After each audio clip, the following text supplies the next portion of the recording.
Welcome to my YouTube channel Sushil bio classes. आज हम आपको एनिमल किंगडम का क्वेश्चन सॉल्व कराएंगे जो नीट में आया हुआ क्वेश्चन है। क्वेश्चन पहला है, निम्नलिखित में से कौन सा जंतु फाइलम आर्थ्रोपोडा के अंतर्गत आता है। कौन सा ऐसा जंतु है जो फाइलम आर्थ्रोपोडा के अंतर्गत आता है।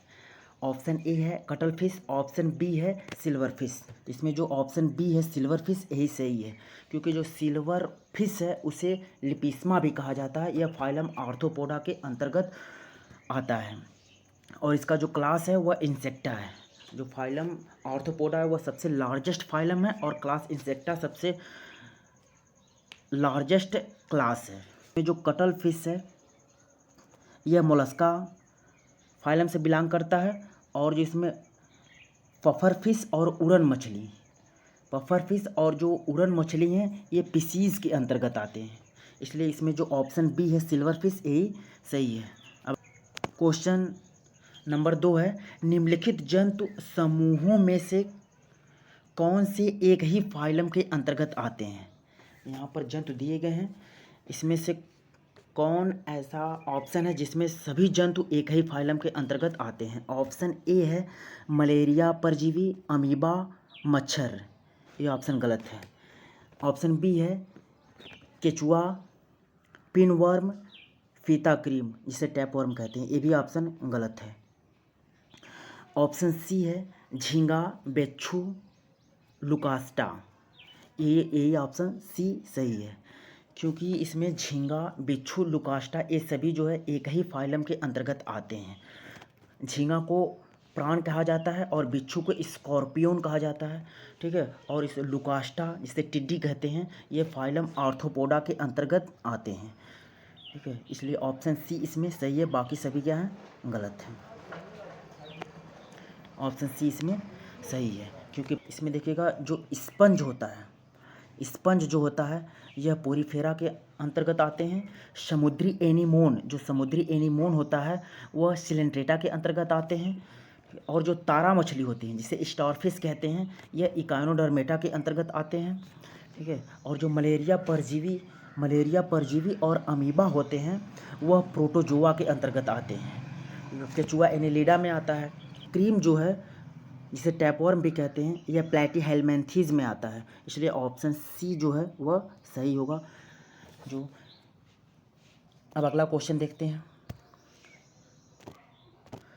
क्वेश्चन नंबर 3 है, निम्नलिखित जंतुओं में से किस समूह का वर्गीकरण सही है। देखिएगा यहाँ पर अलग अलग प्रकार के जंतु दिए गए हैं, इसमें से कौन सा समूह का वर्गीकरण सही है, ठीक है। देखिएगा इसमें ऑप्शन ए में उड़न मछली, cuttle fish, silver fish Pisces में रखे गए, ये गलत है। ऑप्शन बी है सेंटीपीड्स, मिलीपीड्स, मकड़ी, बिच्छू, कीट, इंसेक्ट, ये भी गलत है।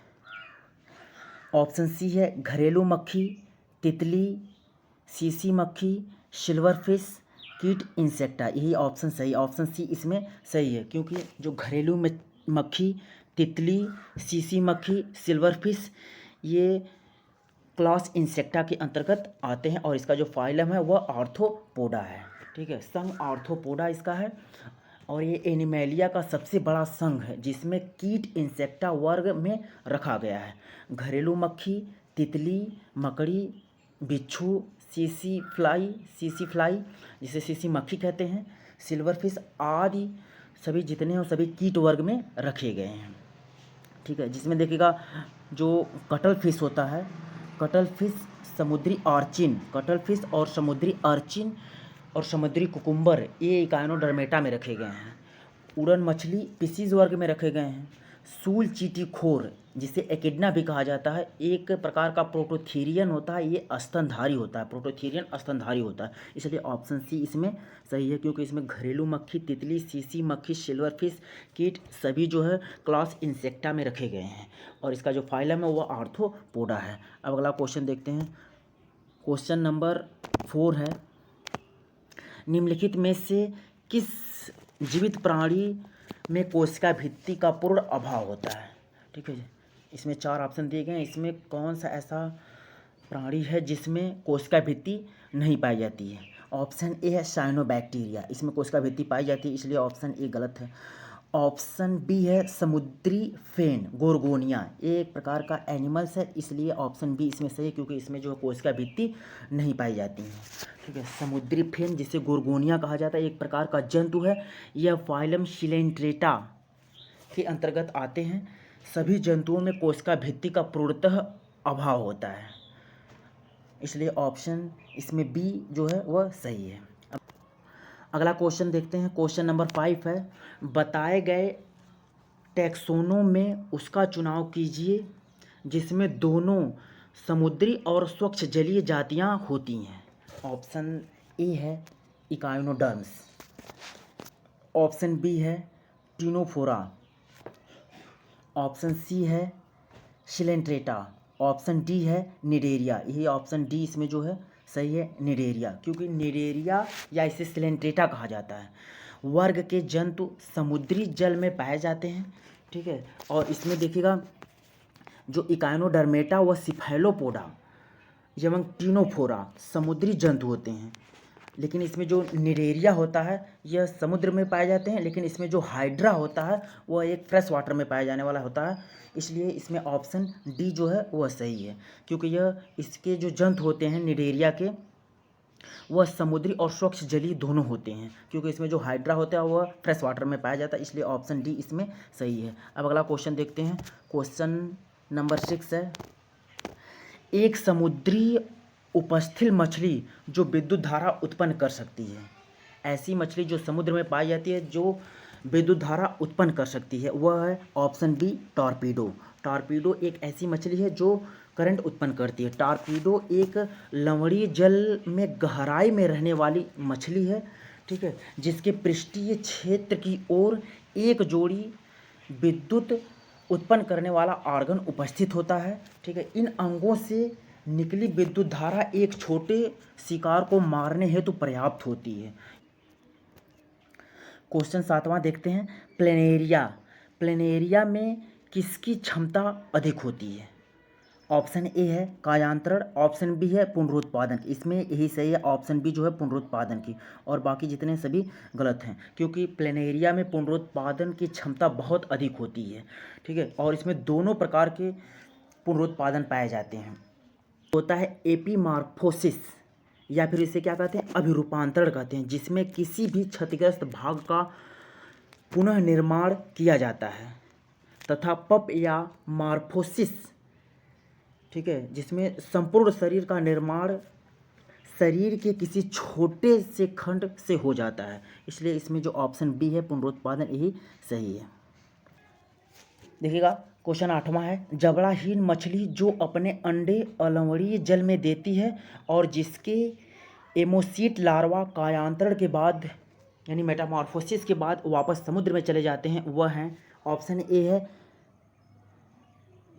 मिक्साइन, गलत है। ऑप्शन बी है नियोमिक्साइन, ये भी गलत है। ऑप्शन सी है पेट्रोमाइजान, ऑप्शन सी इसमें जो पेट्रोमाइजान है वही सही है, क्योंकि पेट्रोमाइजान जिसे लैम्प्रे भी कहते हैं, यह फाइलम कॉर्डेटा की वर्ग साइक्लोस्टोमा से संबंध रखता है। यह जबड़े रहित मछली है। ठीक है, यह इसमें जो है जबड़े नहीं पाए जाते, इसमें जा नहीं पाया जाता है, जो अंडे फ्रेश वाटर में देती है। ठीक है, और अंडे लगभग 3 हफ्तों में स्फुटित होते हैं, जिसमें सीट लार्वा कहा जाता है। ठीक है, यह कायांतरण के बाद जो किशोर लैम्प्रे होते हैं वयस्क में रूपांतरित होने तक लवणीय जल यानी कि समुद्र की ओर प्रवास करते हैं, इसलिए ऑप्शन इसमें सी पेट्रोमाइजान वही सही है। अब क्वेश्चन नंबर 9 यानी कि 9वां क्वेश्चन है, मेटाजेनेसिस जिसे समकांतरण किसका संकेत देता है। देखिएगा इसमें ऑप्शन ए है एक जीव की अलैंगिक और लैंगिक प्रवस्थाओं के बीच पीढ़ी एकांतरण। ऑप्शन ए इसमें जो है वही सही है, क्योंकि एक जीव में लैंगिक व अलैंगिक प्रवस्थाओं की बीच पीढ़ी एकांतरण को मेटाजेनेसिस कहते हैं। ठीक है, जैसे ओबेलिया जो सिलेंट्रेटा फाइलम में पाए जाते हैं, ओबेलिया में पॉलिप अलैंगिक जनन करते हैं तथा मेडूसा जो होता है वह लैंगिक जनन करते हैं, इसलिए ऑप्शन ए इसमें सही है, क्योंकि एक जीव की लैंगिक, अलैंगिक और लैंगिक प्रवस्थाओं के बीच पीढ़ी एकांतरण को ही मेटाजेनेसिस कहते हैं। ठीक है, इसलिए ऑप्शन इसमें ए जो है वह सही होगा। अगला क्वेश्चन नंबर 10वां देखा जाता है, निम्नलिखित लक्षणों में से कौन सा एक लक्षण पक्षियों और स्तनधारियों दोनों में नहीं पाया जाता है। इसमें ऑप्शन ए है सजीव प्रजक्ता, ऑप्शन ए इसमें सजीव प्रजक्ता यही सही है, क्योंकि सभी स्तनधारी जीव जंतु प्रजक होते हैं, लेकिन अपवाद स्वरूप ऑर्निथोरिक्स, डकबिल प्लेटिपस एवं एकिडना या टेकीग्लोसस अंड प्रजक होते हैं, तथा सभी पक्षी जो है अंड प्रजक होते हैं, इसलिए ऑप्शन ए इसमें क्या है सही है। अब अगला क्वेश्चन देखते हैं, क्वेश्चन 11वां क्वेश्चन देखिएगा, सही कथन चुनिए। इसमें आपको सही कथन चूज करना है। ठीक है, देखिए ऑप्शन ए है सभी सरीसृपों में 3 कक्षी हृदय होता है, ये गलत है, क्योंकि इसमें जो क्रोकोडाइल्स होता है उसमें 4 कक्षी हृदय होता है, इसलिए ऑप्शन ए है वह गलत है। ऑप्शन बी में देखते हैं, सभी मछलियाँ में क्लोम प्रच्छद से ढके हुए होते हैं, ये भी गलत है। ऑप्शन सी है सभी स्तनधारी सजीव प्रजक होते हैं, ये भी गलत है, क्योंकि इसमें कुछ स्तनधारी ऐसे होते हैं जो एग लेइंग होते हैं, इसलिए ये भी गलत है। इसमें ऑप्शन डी जो है वही सही है, सभी साइक्लोस्टोमा में जबड़े तथा युग्मित पंख नहीं होते हैं, यही क्या है सही है, ऑप्शन डी इसमें सही है, क्योंकि ऑर्निथोरिक्स और टीकीग्लोसिस अंडज स्तनधारी होते हैं। ठीक है, इसलिए ये ऑप्शन गलत है। और मगरमच्छ जो होता है इसमें 4 चैम्बर के हर्ट होते हैं। ठीक है, अब अगला क्वेश्चन देखा जाता है,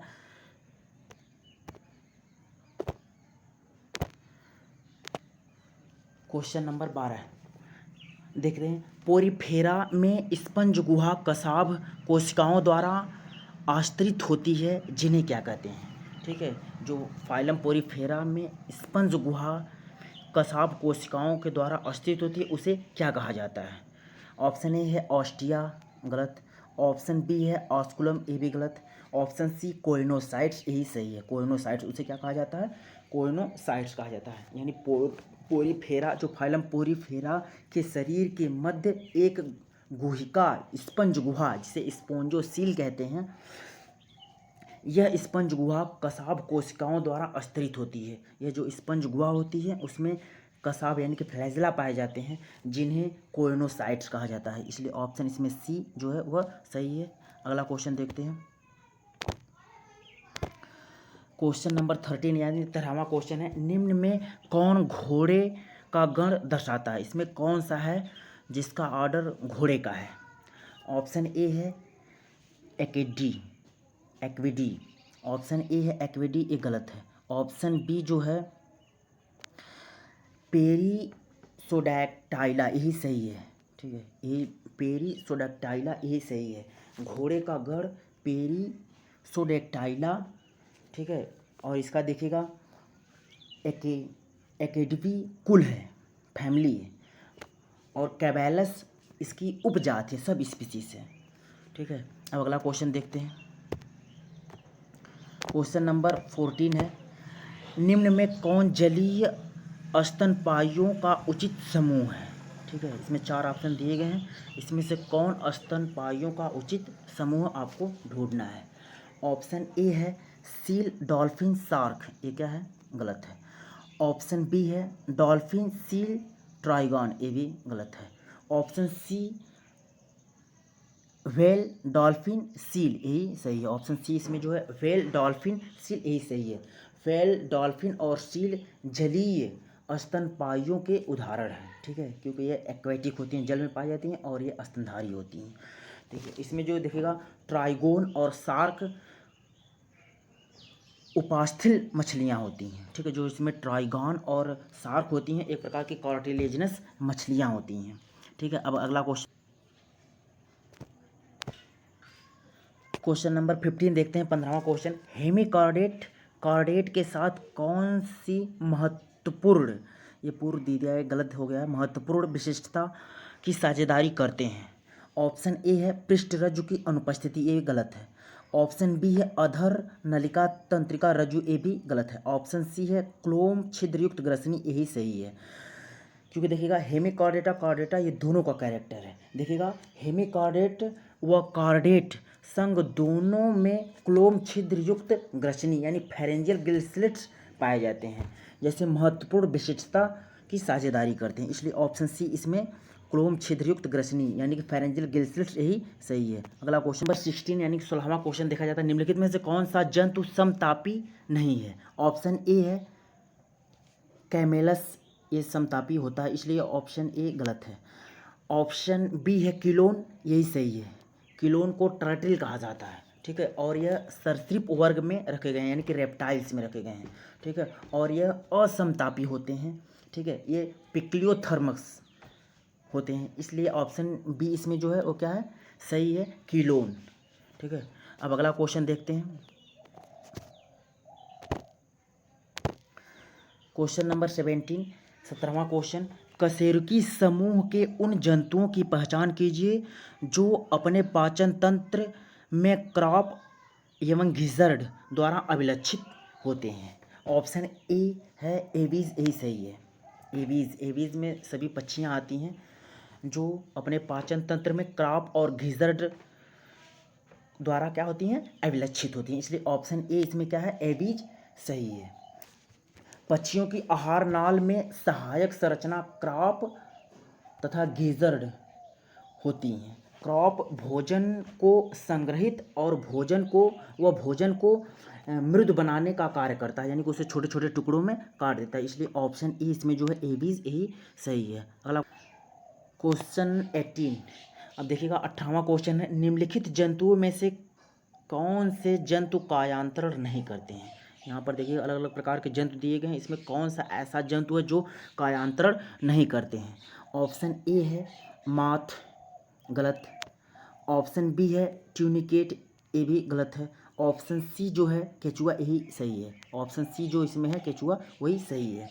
बाकी जितने होते हैं सभी क्या करते हैं, कायांतरण करते हैं यानी मेटामॉर्फोसिस करते हैं।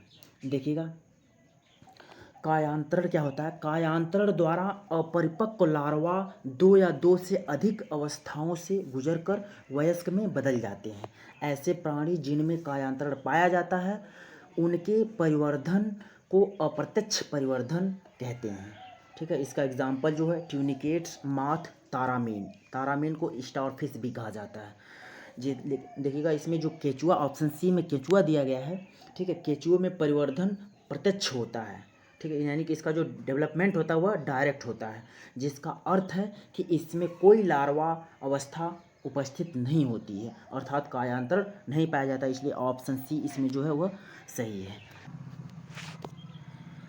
क्वेश्चन नंबर 19 देखते हैं, 19वां क्वेश्चन है, निम्नलिखित विशिष्टताओं पर विचार कीजिए। ए है अंगतंत्र का संगठन, बी है द्विपार्श्व सममित, सी है पूर्ण प्रगुही एवं शरीर का खंडी भवन। वे जीव संघ जो सभी उपरोक्त विशिष्टताएं दर्शाते हैं के लिए सही विकल्प चुनिए। ऑप्शन ए है एनिलिडा, मोलस्का एवं कॉर्डेटा। ऑप्शन बी है एनिलिडा, आर्थ्रोपोडा, कॉर्डेटा, ये गलत दे दिया है, कार्बेटा लिख दिया जबकि ये कॉर्डेटा होता है। यही ऑप्शन बी इसमें जो है वह सही है, एनिलिडा, आर्थ्रोपोडा और कॉर्डेटा। क्योंकि देखिएगा जो मोलस्का होता है, मोलस्का में अंगतंत्र स्तर का गठन होता है लेकिन इसमें अखंडित शरीर होती है। एक अपवाद होता है नियोपाइलिना, जिसका शरीर खंडित होता है। देखिएगा इसमें अस्पष्टतः सिर, पेशीय पाद और विसरल गुहा होती हैं, ठीक है। इसमें द्विपार्श्व सममित होती है, लेकिन कुछ मोलस्क ऐसे होते हैं जैसे कि पाइला में वृद्धि के दौरान घूर्णन के कारण वयस्क असममित हो जाते हैं, ठीक है। इसलिए इसमें जो एनिलिडा, आर्थ्रोपोडा और कॉर्डेटा है ये सही है, क्योंकि इसमें जो अंगतंत्र का संगठन पाया जाता है, द्विपार्श्व सममित पाई जाती है और पूर्ण प्रगुही एवं शरीर में खंडी भवन पाए जाते हैं, इसलिए ऑप्शन बी इसमें सही है। अगला क्वेश्चन देखते हैं, क्वेश्चन नंबर 20 यानी कि अब देखिएगा 20वां क्वेश्चन, स्पंज के शरीर पर स्थित बड़ा छिद्र कहलाता है। जो स्पंज होते हैं, जो फाइलम पोरीफेरा में पाए जाते हैं उसके सिरे पर स्थित बड़ा छिद्र कहलाता है। ऑप्शन ए है ऑस्टिया, ऑप्शन बी है ऑस्कुलम। इसमें ऑप्शन बी जो ऑस्कुलम है वही सही है, क्योंकि ऑस्टिया जो होता है जहाँ से वाटर प्रवेश करता है, जहाँ से पानी प्रवेश करता है उसे ऑस्टिया कहा जाता है, और जहाँ से पानी निकलता है उसे ऑस्कुलम कहा जाता है। इसलिए ऑप्शन बी इसमें सही है, osculum. Thank you for watching.